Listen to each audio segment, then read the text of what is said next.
I'm Jonathan Martin, sports massage therapist and corrective exercise specialist, and this is the second in a series of simple guides to joint pain. Today I'm focusing on the hip joint. There are a few common problems with hip joints. Obviously something you may be aware of, people who've had hip replacements. These usually occur either due to arthritis in the hip, quite common as people get elderly, particularly women tend to get osteoporosis, and that contributes to that. Also, there are various other problems that occur in the hip and different areas of pain. So, quick description of the hip joint to start with, pretty much as I did with the knee. So the hip joint is what's called a ball and socket joint.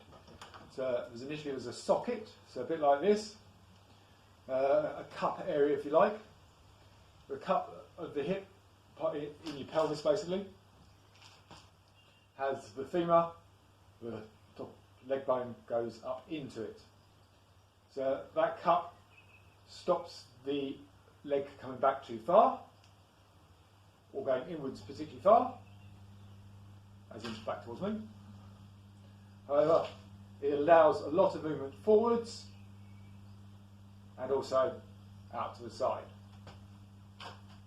You come up high here, you can come out quite wide.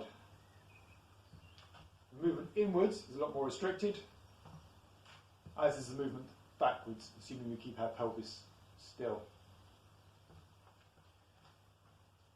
Pain in the hip joint is, if it's truly in the hip joint, is usually either an arthritis pain or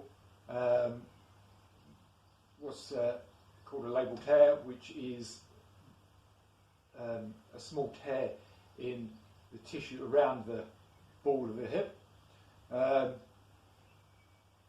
Those things basically need to be seen by a consultant and dealt with surgically, and there's nothing you can do really about those in terms of the deep problem. And with both of those, what you'll tend to feel is pain deep in here, where the top of your femur comes into the socket. It's deep, you'll feel it at night when you're sleeping, that sort of thing. Other pain in the hip that people tend to feel is usually muscular. So you can have groin strains, which are either adductor strains or hip flexor strains. They are here in the inside, more within the inside of your leg here. Or you get glute strains, glute efforts, which are caused by the muscles here coming round onto your hip. They come round your glute medius minimus at the top here, medius round at the top here, and minimus up here on the outside of the hip. They come round onto the inside and down here and attach on the inside of your top of your leg. That's a common pain which people get. People get those sort of pains in here if those muscles are excessively tight, and they tend to become very tight in people related to sort of sitting a lot, stiffness through lack of movement often rather than through movement. Also, they can be affected quite a lot by poor posture, particularly if you've got a pelvic tilt where your hip flexor muscles are too tight and it effectively tips your bottom back. So, also, a cause of pain down there sometimes is tight hip flexors. So if those hip flexors have been strained, that usually comes from an overstretch. The leg gets pulled too far back and those muscles don't stretch out as they should, often because they're already tight. Again, as I said, those muscles do tend to be tight because we spend a lot of time sitting. These muscles get used to a shortened position, and then as we come up, those muscles stretch out. If they're excessively tight, we tend to end up standing like this with a curved back and our bottom sticking out, a bit of a duck position. So that's those are sort of issues we need to be aware of, but they're things that can be dealt with. Hip flexors tend to have to be dealt through stretching and improving mobility in the hip. The glutes can be worked on through sports massage. Talking about glutes, the other common problems are on the outside of the hip here.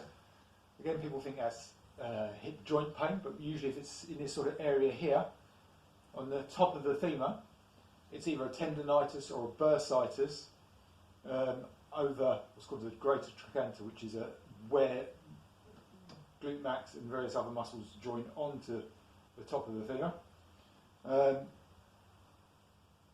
Those issues, as I said, the glute predominantly, and by stretching those muscles out, by getting them massaged so they're stretched out, that pain can usually be quite easily relieved.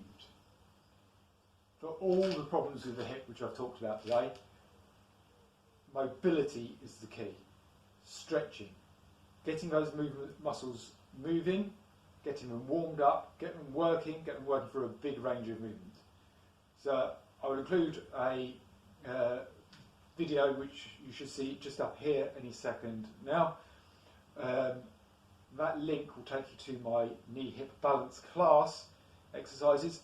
We follow the exercises on there, which are simple knee lifts, abduction exercises, those sort of things.